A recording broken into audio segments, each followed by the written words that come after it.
I'm back again. Finally got the frame switched out. There was an issue with the old one, but everything's good now. Everything's bolted up. I do need to tighten up a couple bolts, and everything was just put together just to get it back onto wheels. It just needs a subframe, a couple more things bolted up. Radiator, I need to change the oil, and then I'll give it a first start.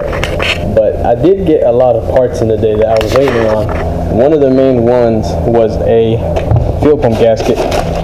Goes under the pump, goes under the fuel tank, and this one was missing. So there's a pump, a couple other parts, just miscellaneous stuff.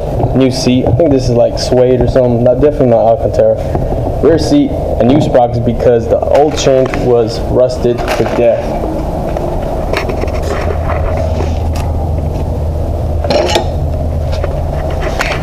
But I'm gonna go ahead and get started on that.